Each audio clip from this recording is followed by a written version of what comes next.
Most churches don't think about risk until something goes wrong. But by the time it becomes visible, it's already too late. I want to welcome you to the Faith Secure podcast, where we are watchful, prayerful, and prepared. I'm Dr. Michael Brown, and today's conversation is going to focus on something every church faces, but few fully understand, and that's risk. Our guest today is Jeffrey Kearnan, a professional who works directly with churches to help them identify, understand, and manage risk in a way that supports their church's mission. He's also an expert witness in this area. I'm delighted to welcome Jeffrey Kearnan to the podcast. How are you, sir? Dr. Brown, good to see you. Doing well. In between a couple cases right now, so this is a good break. Okay, a welcome respite, huh? Yes. All right. You ready to dive right in, sir? I'll do my best to answer all your hard questions I'm sure you're going to throw at me. Okay, let's go. Our first segment is going to deal with what churches don't understand about risk. So when you work with churches, what is the biggest misunderstanding that leaders have about risk? That's a loaded question. So let's get right into it then. Okay, let's do it.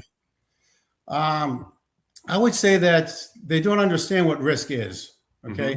So the typical definition you'll hear in the security industry is risk is threat times vulnerability times consequence. Okay. And the question I would ask is, how are churches addressing risk? What I've learned is risk is not an event, it's a condition. Okay. If you look at the environment that you're in or take a temperature of the room, it's every single time you unlock the doors on a Sunday morning, even if nothing goes wrong. The church that handles this well, the ones that I never end up talking with about a deposition or during a contract, treat risk as something they manage every day. They build simple systems, they write simple things down, they document, and they give someone ownership. I think that's really important that someone has ownership over this space. Because of that, they're better prepared. The other thing is the conversation has changed in the last 10 years, 15 years to houses of worship. 15 years ago, churches could say, this won't happen to me. Remember how schools used to say that, right? Now, yeah, absolutely. But at the Sutherland Springs in 2017 and the West Freeway shooting in 2019, everything shifted. Insurance companies changed their expectations. Courts changed their expectations, and the standards moved. They moved the needle up. It can't happen here mindset isn't realistic anymore. Not because I don't say so, it's because insurance companies and juries say so. So I guess one thing for pastors to take from this is faith and preparation are not opposite. Being watchful doesn't mean you don't trust God. Nehemiah kept building the wall and posted a guard, right? Didn't he have a trowel in one hand and a sword or a knife in the other? That's right. So it's the same thing. It's the model. Scripture and the law both say the same thing. Wise people see danger coming and prepare. Unwise people don't look. I think this that's written in Proverbs as well. So I guess the takeaway would be risk isn't something we wait for. It's something we steward. All right. I like how you said that. So let me ask you this. Do churches tend to only think about risk after an incident, in your opinion? Well, some do. And others are being more proactive. I have actually seen, I've been encouraged in the last number of years. I've been helping churches pretty steadily now since 2019. I got on as a security consultant for insurance companies who insure churches. So I have contact with hundreds of their clients. So I do see them being more proactive. The question comes after a First Amendment auditor incident, which we've had, and I actually have a case on one right now against the church in California, or a parking lot incident, or the disgruntled volunteer that was respectfully told, we don't need your services anymore, and then they come back and now they're the problem. Or learning about new state legislation on CCW carriers or using armed volunteers. As you know, every state approaches that very differently under their security regulations. Okay. After an insurance company query or a claim or a lawsuit, that's usually when people reach out and contact me. And usually there's warning signs that were almost always visible well before the incident. Somebody saw something, somebody had a feeling. It just didn't make it onto paper, and nobody acted on it. So okay, those are the things that more or less that I've experienced. Okay, so let me ask you, what are some of the more common risk blind spots? Well, in my consulting work, I see common themes that many churches can identify with. And this is through conducting my vulnerability assessments. Children's ministry and check-in release. That's a big one. I work Sunday school. My wife works Sunday school. We have kids that go to Sunday school. Okay. So we see this. This is the highest consequence area in most churches, and it's often run by volunteers with no written procedures and no plan for reuniting families if something goes wrong, like if you have an evacuation, for example, right, or reunification plan. Parking lots, sidewalks, curbs, like the outer perimeter of the church property. That's where most of the violence occurs, whether it's a shopping mall, a school, or a house of worship. Most of the violent incidents, a majority of them start outside, and you want to keep them outside. So you want to have some type of situational awareness or vigilance. So parking lots, I would say, is a risk factor. Counseling and pastoral care. I don't know if you get the weekly updates on what's going on in the world of churches, but there's a lot of incidents in that area, and pastors have to really be careful when they're stewarding their flock in regard or respect to one-on-one meetings, late hours, no visibility. There's a blind spot on the safety side, and just as importantly, on the false accusation defense side. And that's where they have to really think hard. Yes. Marriage counseling alone with someone. Absolutely. Absolutely. That's I've very seen good. Incidents, and I have a friend that's been involved in incidents with those types of scenarios. Another one I see it comes up during like a vulnerability assessment: key control, access control. Amen. Who has access to your facility? There's so many contractors that have elevator codes or door key codes that aren't there anymore. There's former staff, there's former volunteers, former contractors, former spouses of staff, and half of them still have access to your building because no one tracks it. So yes, we're starting to get rid of hard keys and go into access control and software-enabled systems, but it's still something that you should be aware of. Yes. And then the gap between policy and operational readiness. Do you have a policy? Who wrote the policy? Was it a copy and paste from the guy across the street? Or was it from the security director before me that can't speak to it anymore? Is it based on best practices? Has it been vetted? Has it been adopted? Has it been shared with your insurance company? Do you train the policy? Do you promulgate the policy and share it with your stakeholders? Right. So that's a big gap. And here's another one, and this just came out of my last 2 vulnerability assessments I did, one in Florida, one in California. Outside renters and co-tenants. So if you're running a daycare, a school, if you're doing like a Wednesday night Alcoholics Anonymous meetings, counseling programs operating in your building, they bring their own risk profile under your roof, and that causes you increased risk and liability. So that's something that you should look at in way of contracts. Look at those if you have a contract. One thing to consider that might be off topic, but since you brought it up, since you asked, live stream and video exposure. If you're live streaming, if you're broadcasting, if you're doing your Vacation Bible School, video marketing campaigns, and you're putting children's faces out there, or if you have a prayer request, a lot of that stuff is offline before they go live stream, but some of it isn't. If there's a prayer request on screen that mentions a custody dispute or a medical condition, you're creating exposure most churches haven't really thought through. Of course, I'm being paranoid, right? Because I'm a security consultant, so I'm thinking of anything that can get you in trouble. So, But listen, what some people call paranoid, I call vigilance. So yes. All right. Thank you for you gave some very good nuggets there, Yeah. Jeff. Okay. Everyone So hates now, me because they don't want to hear it, but there oh it is. no, that's good stuff. As I said, you mentioned key control. That's one of the things I run into that a lot as I consult churches. Like they'll have no idea how many master keys are out there. They'll It's have not no just idea. churches; it's most places. I mean, when I was in the sheriff's office, I had a whole wall of keys, and we didn't know where half of them went to. So I mean, when they were made, and it's not abnormal. Okay. No, I've experienced that in the corporate world too. Yeah. Okay, so let's pivot now. We're going to go into the next segment where we're going to deal with risk versus security and talk about what the differences are. So let me ask you, how should church leaders think differently about risk compared to security? Well, there's a few things, and I think we just talked about the last question with risk and security. But the ministry mindset says we welcome everybody, right? We assume the best, we extend grace, we don't profile people, and all of that is right, and none of it should change.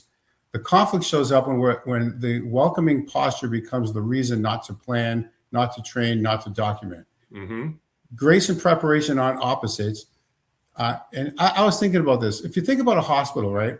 Right. A hospital extends grace to every single person who walks through their door, yet they still triage the patient, right? Right. They still have a code team standing by. A church can do this. If you have the same mindset or concept within a church, they can do the same. In other words, they should have a plan. They should have a plan and a contingency plan. If somebody comes in that doesn't look right or is not acting right, a couple of weeks ago in Houston, they had a young man come into a church that had a grievance against the pastor. They recognized him. He was dressed inappropriately. He had a backpack, and they watched him follow the pastor in the bathroom a couple of times. Nobody went inside the bathroom to pretend to wash their hands just to keep an eye on this guy. They waited for the guy to pull the pistol out of his belt before they tackled him. They waited. That's too long. That's that's late. That's very late. Yeah. Wow. Okay. So let me ask you this. Where do security and risk management overlap? Okay. That's interesting because security is more of a line level, position. Risk management is more of an executive level, policy level, executive decision. One should support the other. So I would say they overlap in one word. It's called foreseeability, and that's a court legal word that we use on every single one of my cases is foreseeability. Absolutely. Okay? The real risk assessment tells you what's reasonably foreseeable. So the other key word is reasonable. Okay, you don't have to create no such thing as perfection. So don't get scared, but you have to be. What would a reasonable person if they were in your shoes in the same situation have done? Okay, right. And if you choose to do nothing, the act of omission sometimes is as equal or worse than the act of commission when it comes to preparation. So you look at foreseeability. One thing I would recommend is doing an assessment, a security vulnerability assessment. Right. That'll give you your wish list or your shopping list of if you need cameras, if you need security positions, if you need a gate, lighting, access control, all that stuff. And then you can kind of put that on a priority list and you can allocate resources and budget to support that. So every dollar you spend on security should trace back to a written line in your risk assessment. Okay. Well, let me ask you this.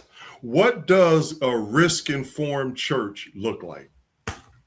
Just a synopsized version. What does a risk-informed church? Yes, a church that's very risk aware. What does that look like? Well, I would say they're prepared. It shows that. Okay, so again, in my experience, if I ask a question of a church, somebody in a leadership position, whether it's on the governing board, like an elder or if it's a pastor or an executive. Oftentimes they don't know the answer. They haven't actually thought. They actually haven't thought about the question. So if you're in a risk-informed church, I would say that they have thought about these questions in respect to safety and security and liability, insurance coverage, contingency plans, resources, and then they can answer the question. That to me is a risk-informed church. So having a current written vulnerability assessment. Okay. Have a safety team. Now remember, safety and security are two different concepts, right? Security protects people and property. Security may or may not be armed. Security has public interface. Security intervenes is the legal word. If you're intervening in a threat, you're operating in the role and function of a security position as a representative or agent or under the direction of the church organization. Okay? That ties you back to the church. As a safety volunteer, you could be medical, you could be an usher, a greeter, parking lot ministry. You could be doing, working the cameras if you have the cameras, monitoring the weather, assisting with evacuations. Anything, 99% of your daily work is going to be in those positions, and then the 1%. You then defer back to security, and you can be a resource to assist them. But there is a difference. There's a bright line, and the reason why I'm bringing this up is because I'm dealing with the state of California a lot, and they are making it life difficult for churches in that state compared to other states. But I'm glad you touched on that, Jeff, because a lot of churches use those terms interchangeably, and they're not. Safety and security are not the same thing, but a lot of places do. Well, the way the state regulatory authorities, each state has their own, whether it's public safety, law enforcement, or the actual state has their own regulation department that oversees compliance for security guards and security companies. Their phrase would be, if you're gonna play security, we're going to regulate you under our regulatory authority to make sure that you're in compliance with the training, the standards, the licensing, and the insurance under a licensed security vendor.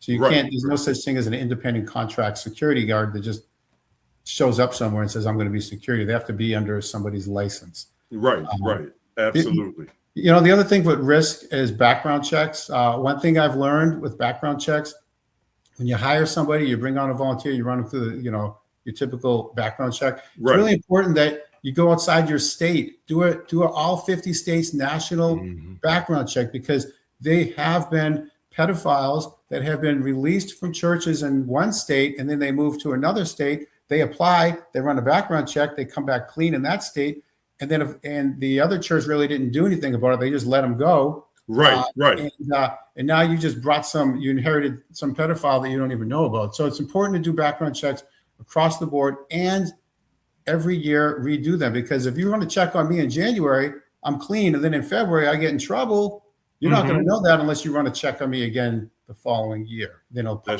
up. Some of those things to manage risk would be helpful. That was very good. Very good information. Now let's go to the next segment here. I want to deal with the leadership responsibility and liability. Okay. So what responsibility do church leaders carry when it comes to risk?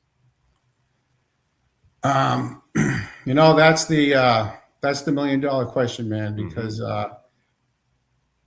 that's the audience that I need to speak with. That's the hardest audience to get them to listen. So I'm going to just be real with this. Please. Okay, a church, for some reason, churches think that they're exempt from everything. That's not true. A church, a house, I'm just going to say a house of worship, whether it's a synagogue, a temple, or a church. Right. It's designated as a nonprofit organization, an NGO, non-governmental organization. Okay. It's still a business. Okay. If they are generating an economy through donations, tithes, offerings, they're generating, it's a business. Okay. They have an EIN number, and it's a business. So they're looked upon the same. However, when you invite people into your onto your property, into your sanctuary to worship, there's an expectation from the person under two things. One, the OSHA General Duty Clause for employer-employee relationships. You have to provide a safe environment free of risk, free that will cause harm or injury, and you have to notify them of any hazards. Okay, that's OSHA. And then there's duty of care doctrine. Absolutely. And the highest duty of care that an invitee, someone who's coming on your property, has is when you invite them in. So the church has a higher duty of care expectation to an invitee, someone coming in, and there's an expectation that they are free to worship without being harmed, injured, or killed during that experience. And if they are, then they have to defend themselves against a negligence claim. So that's the first thing that leadership should know about, is that the highest duty of care a property owner can owe a person. And then everything comes from there, right? And that's kind of where I specialize in. I do all these negligence cases, premises liability, duty of care. But the misconception I see is the ministerial exception. They say, well, okay, but we're covered. We have immunity. The ministerial exception, or the board of director exception, is for employment claims against the religious organizations. It does not shield a church from negligent security, negligent supervision, or premises liability. Right. Pastors hear this exception and they think it's a force field. It is not. It is not. And ignorance of a standard is not a defense. Okay. Right. That's called deliberate indifference. I hear some churches say, well, I'm not going to have a policy because if I don't have a policy, then they can't hold me to it. Okay, well, that's worse than negligence. Right. So it comes down to a standard of care. What's your standard of care? Everyone has one, whether it's in writing or whether it's in culture and practice. And that standard of care is going to be held against what the reasonable standard of care is based off of the industry standard, best practices, and regulatory authority. Right. And that's what you have to answer to. So it would behoove them to have a good policy, procedure, and training plan to support it. Absolutely. So let me ask you this. What happens when risk is ignored? Well, a few things. It's all potential, right? Some people may not experience it, but the longer time goes on, the higher the percentages that it will occur. An incident happens that was foreseeable. The response is a mess because nobody had a plan. Then you're looking at a civil claim gets filed against you. And during discovery, the absence of assessments, policies, training records, board minutes, because your board minutes will get pulled in discovery. Absolutely. That absence becomes the plaintiff's case. And I love working for the plaintiff because it's a lot easier than working for the defense. Right. Third, even if the litigation eventually settles, the reputational and congregational damage sticks. People don't forget that the church they trusted with their kids did not have a plan.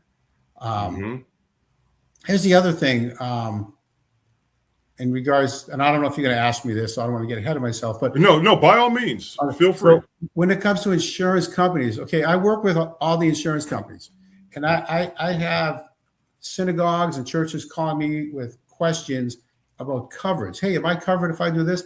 And I say, call your insurance company. I'm just a security guy. And the insurance, they say, well, our insurance company told us to call you.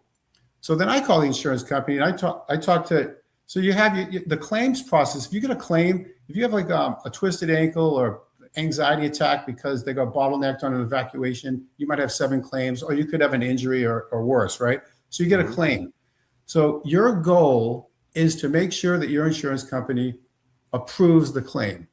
Right. Because if they approve the claim, they assign an attorney to defend the claim, and then they pay out on the settlement or judgment against you, and then you're clear. Okay. Right. If they don't, if they deny the claim, now you're on the hook to pay for a super expensive attorney. And it's more than just the attorney fees. They have to pay expert witness fees. They have to pay paralegal fees, all kinds of stuff. And you're on the hook for the settlement and judgments, which could cause a bankruptcy. So you want to be bulletproof and make sure that they approve your claim. So what they need, this is a partnership. They need your help to support this claim. So they need a best practice vetted policy or procedure, trained to the policy and procedure, and document the training and keep the documentation for 5 years, because in civil litigation, they can go back 5 years to file a claim. And that's when I get the case. I just finished up a bunch of COVID cases because they were 5 years. So people won't remember who did what 5 years ago. That's why you have to document this stuff. Right. So that's beautiful. That's what I can share with you. That's beautiful. Okay. So now we're going to pivot here, Jeff. I'm going to give you a scenario. Okay. And then ask you some questions based on the scenario. And the scenario is going to deal with the overlooked risk. Okay. So a church operates with open access, as most of them do, minimal oversight, and no formal risk assessment. Leadership believes their culture and community relationships are sufficient to maintain safety. So now, given that scenario, what stands out to you? Well, that's I know you didn't make that up, because that's a common it's a common story. What stands out to me is this: that the church has confused a good feeling with a good plan. Okay. Now we understand culture and relationships are real. Most churches know each other, unless it's a big church. Then it's hard to know everybody. They protect people. I'm not. I want to be careful how I say this. Okay. Okay. Think about it this way: a real plan works the same way on a Sunday when the pastor is there, and on a Wednesday when he's not. It works when the regulars are in the building and when a stranger walks in. Okay. Culture is what the regulars do on a good day. That's not nothing. What I'm trying to say is, if everything is working with or without the leadership, then you have a good plan.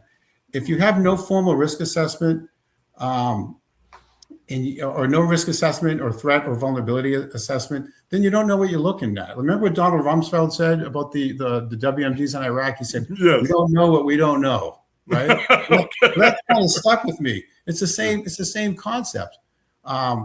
So they have to start somewhere, and they should do an assessment, a physical walk around the building, just looking for access control and lighting and locks and your basic vulnerabilities. And, do you have surveillance and cameras? What's the retention on those cameras? That kind of stuff. But then behavioral threat assessment on the people who arrive, whether it's children, whether it's youth that are struggling, or whether it's behaviors that seem abnormal, and how are you monitoring that? Because that could be a risk in itself if you overlook that. So a friendly culture is not a safety plan. A written practice plan is something that you can count on. So that's kind of where I come in with the plans that I write to help these churches. Absolutely. And I know you've touched this, but it bears reiteration. What are the consequences if nothing changes based on that scenario? Well, I guess it would be, if they experienced an incident, then now they're in the defense mode, right? They have to defend why they did or did not do something. And they're going to have to produce documents to support that defense. Absent any documentation, it comes back to, what was your standard of care? Right. And if you had a very low bar standard of care, and that's measured against what the reasonable person would expect the standard of care to be based off of best practices, regulatory authorities, and all the other stuff. Right. And if you didn't at least meet that standard, then you're going to be viewed upon as having a negligent operation. Okay. Unsafe environment.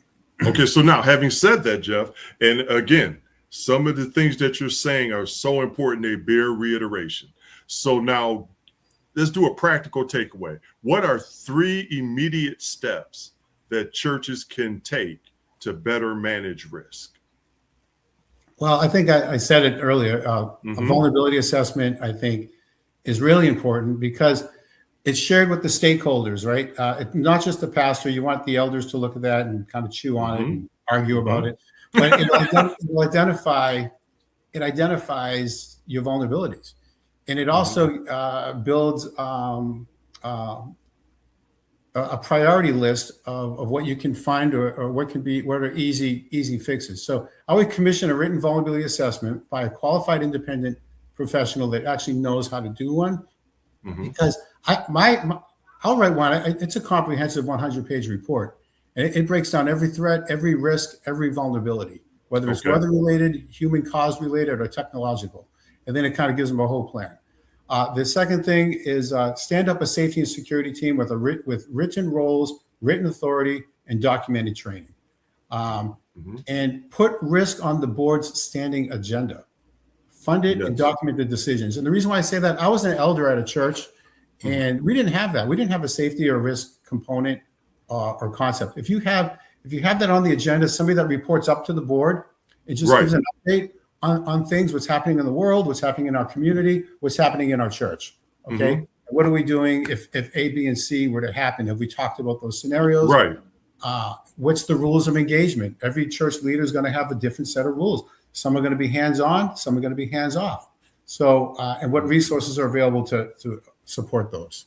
And I like what you said about having a standing risk segment at the board meetings, because it keeps it in the forefront of their mind. It's not just we deal with risk when something happens or whatever, it keeps it at the forefront, and it's something that's always talked about. So I like that. So Jeff, let's go to the closing segment here, and dealing with, from risk awareness, we're going to go to preparedness. Now, again, reiteration is the key here. You've mentioned it before, but now a pastor or a church leader that's watching this stream right now, what is the first step they should take after listening to this conversation? Step one. If they already have a go-to person, whether it's a staff member or a volunteer that's in this role of safety and security, I would take the time to meet with them. There's so many volunteers who I speak with that have no opportunity to meet with the church leadership. They have all these great ideas and concepts, but they don't have the positional authority or the juice card to make the decision. I would want to hear from the line level people, the eyes and ears that are out there, because the pastor, his viewpoint is going to be very different than somebody that's manning the door or in the parking lot, right? And then simply, pick up a notebook and do a physical walk around yourself and act and do this. We used to call it red teaming in the military. Act as an adversary. If I was going to break into this place, what opportunities do I have? Look at your windows, your doors, your locks. Look at the lights. Is it dark? Where can I hide? And then if I were to come inside, where are the bottlenecks? Where are evacuation zones? Are they clearly marked? Are the egresses unobstructed? Do we have American with Disabilities Act vulnerable population ramps? We did an evacuation. We sent the wheelchairs out the wrong door, and they had stairs, and the other one had the ramp. So maybe put a sign up so it kind of helps you during a crisis.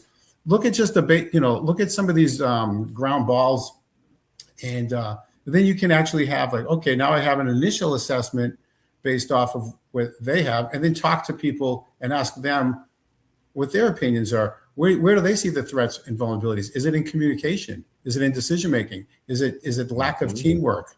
Is it lack of leadership? Who do I go to if something were to happen? The lack of first responders having knowledge of if you had a 911 call and the cops get there, where do they park in the parking lot? Which door do you want them to go in? Right. Just basic familiarization stuff that I think would be really helpful for them. So and Jeff, that makes perfect sense. But how can you tell churches to move forward without them feeling overwhelmed? How do you break this risk thing down into bite-sized pieces? That's a great question, because I write these comprehensive plans, and their heads explode when they see them. So I also write these field operation guides that complement or supplement the big plans. The big plan is at the administrative level. The field operations guide, the streamlined condensed plan, that's at the line level, ready and quick implementation level. So I would say you want to phase it, right? You just take the big chunks that the need to haves versus the nice to haves. Right. I think you need to know how to do an evacuation. That's a fire code, right? Everyone knows how to do a fire drill. If you can do a fire drill evacuation, and you know which doors to go out and who's directing you out those doors, and where your evacuation assembly areas are specific to Sunday school children, they may be going somewhere different than the congregation is, and the reunification plans, that should be a basic, right? And Right. then, so I would phase it out, say, okay, let's just get the big stuff that we should be doing, that we're expected to be doing, and then we can do like a 2 to 3 year implementation as we add resources, as we add training, and as we add more procedures and guidelines to assist us. So I would phase it, I guess, would be the answer to your question. Okay. Oh, that's very good. Now, here's the last question, Jeff. Okay. What encouragement would you give hesitant leaders? Encouragement, huh? Encouragement. What encouragement? I gave them you spoke to the being overwhelmed. Yeah, they're already mad at me for everything I just told you. So I would say you're not starting from zero. Every church does some of this already. You already have your apparatus in place, right? You have your welcoming teams, you have your ushers, you have your greeters, you have your children's ministry. Hopefully you have a check-in process that you're using. You should have some type of building access controls. Maybe you don't need all your doors open all the time. When service starts, close your side doors and redirect people to a couple of main doors that you can actually monitor. And then the cost of starting small is always cheaper than starting after an incident. Okay. Yes, it is. Amen. And perfection is not the standard. Reasonable is the standard. If you're reasonable, if you're documenting, if you're consistent, that'll protect your church. 1 hour of an attorney's time is going to be $1,000. Okay. And then claims go up into, millions. So I would just invest a little, and don't look at risk and security and safety as a burden. Look at it as an investment, because that's what it is. Invest in your volunteers, value your volunteers, and show them that you support your volunteers, and invest in your congregation and the safety so that you can thrive and you can continue to grow. That's very well said, Jeff. Stick by 1 second. I just want to close real quick. If you want more information on this or any other church security or risk-related topic that you've heard on these podcasts, please reach out to us at mdbconsultingagency.com/faithsecure. And also a solicitation for those watching this stream. If there's a person in the church security or risk field that you would like for me to have on the podcast, please email me the name of that individual at Dr. Mike, that's Dr. Mike, at mdbconsultingagency.com. Jeff, I want to thank you. You dropped a lot of wisdom and nuggets on us, and I appreciate you. You're welcome. All right. Until next week, I want everyone to remember to be watchful, prayerful, and prepared. God bless.